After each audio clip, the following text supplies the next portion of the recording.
Hello and welcome to my comic picks for the week of the 29th.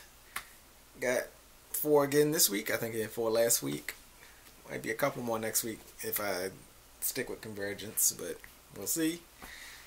And I'll jump right into it with my 4th favorite book of the week, Convergence number 4.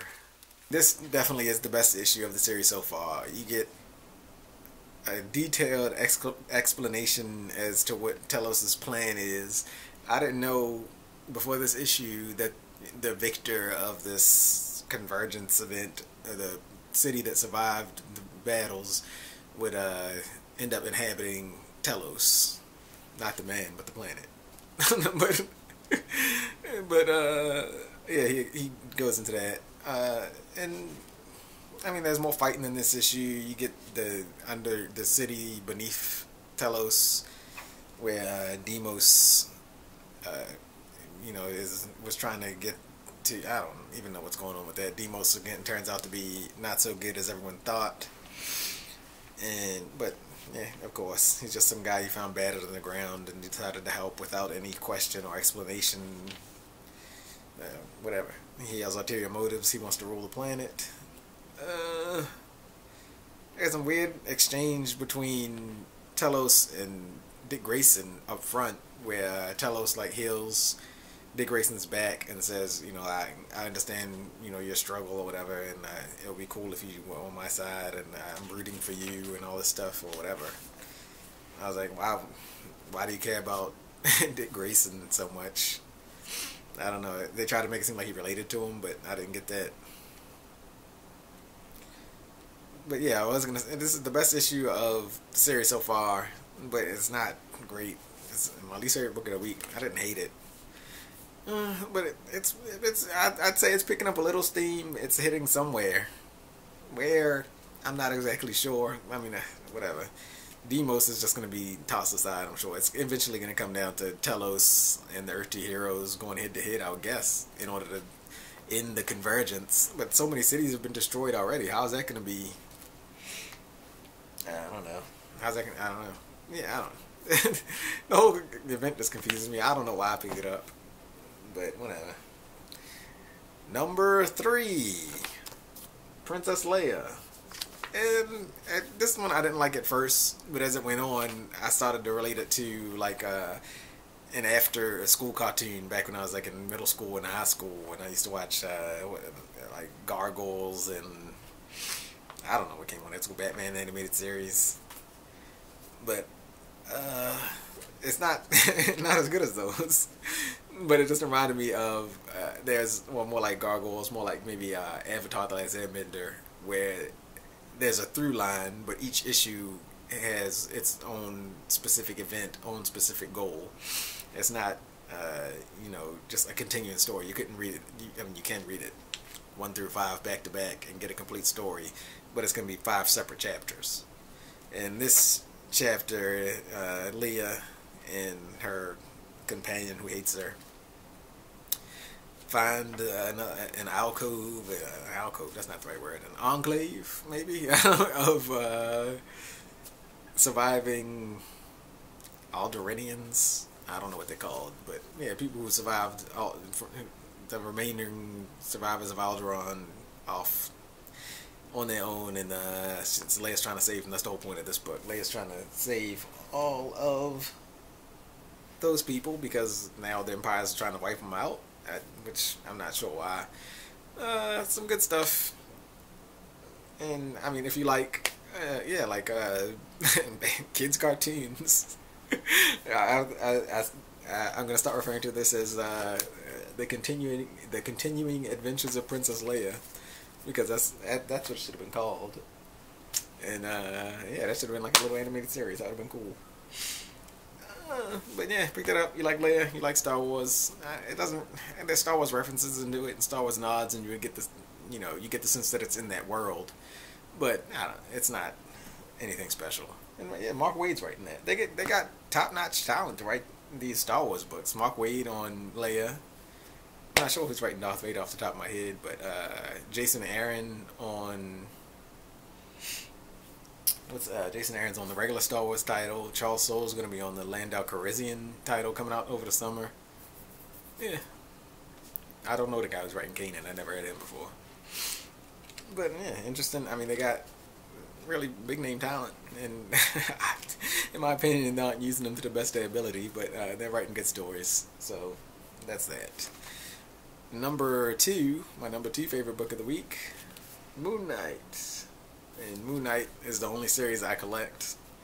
I have.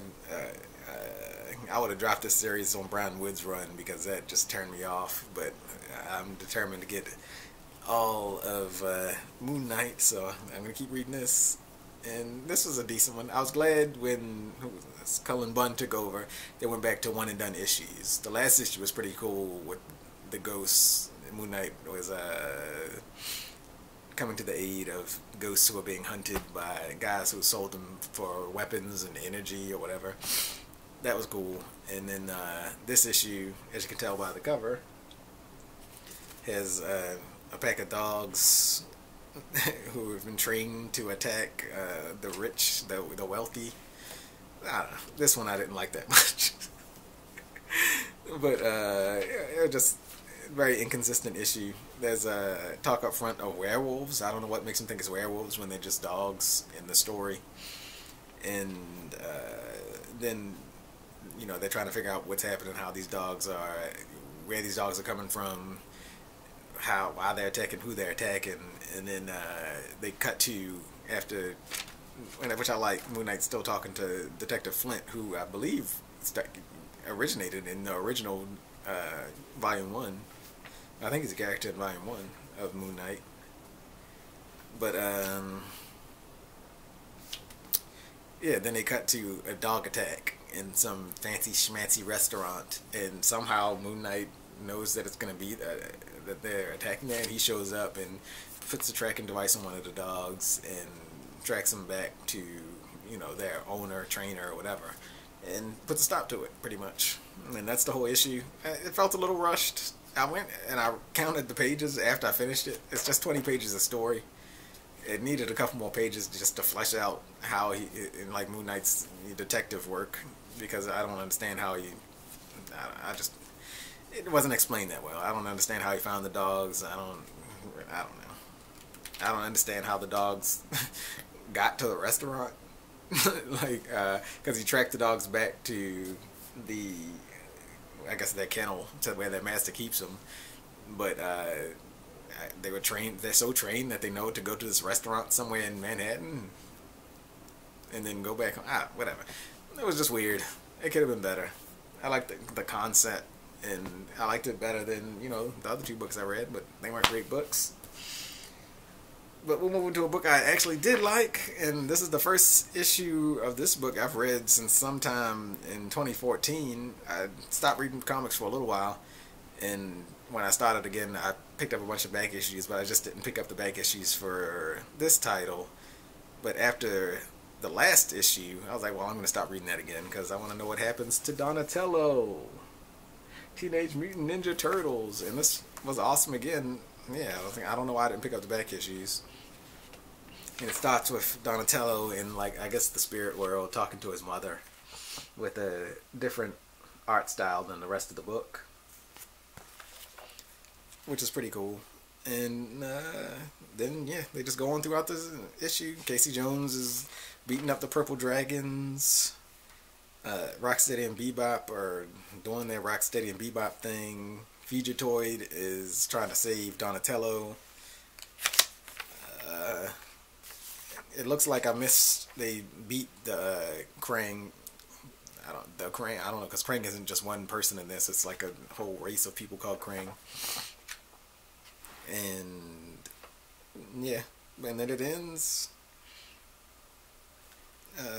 I'll say Donatello technically isn't dead, and what they've done here, I think they've done. This whole series is weird because, I mean, this is pretty much just rehashing the Turtles' history, but like condensing everything that the Turtles have ever been through into one story, like in all iterations of past series. So I believe this has happened before.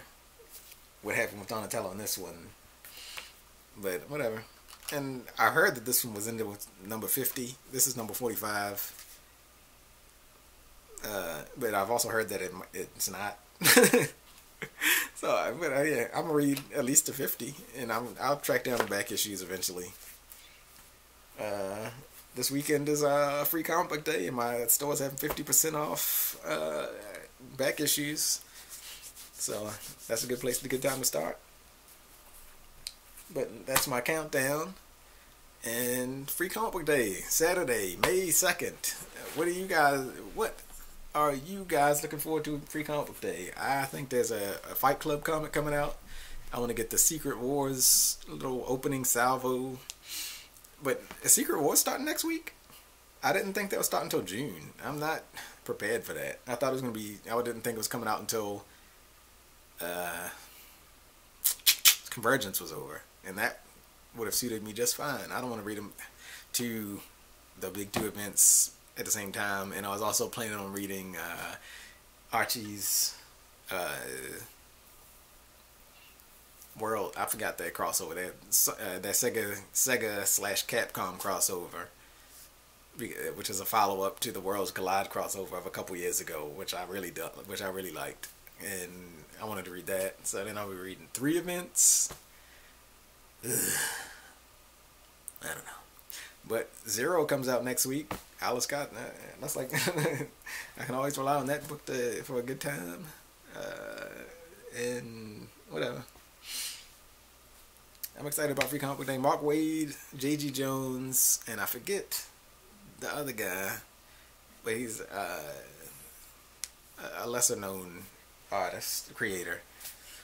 But they're all going to be at my shop. I'll see if I have stuff to get signed, or I might buy something to get signed. I'm slowly making my way through Mark Waid's Irredeemable in trade, which the first volume was okay, cool concept, and I'm looking forward to reading volume 2 and 3 today. So that's I guess that's all I got to talk about. Like the video if you liked it. Comment down below. Tell me what you got this week. Tell me what excuse me. Tell me what you got this week. Tell me what you think about what I got. And, subscribe if you like what you saw. And that's it. Tell me what you're doing Free Comic Book Day. Is your store having creators there, or are they just doing the free bucks? You picking up you checking out any sales? That was something else I wanted to talk about, but I forgot. So, goodbye.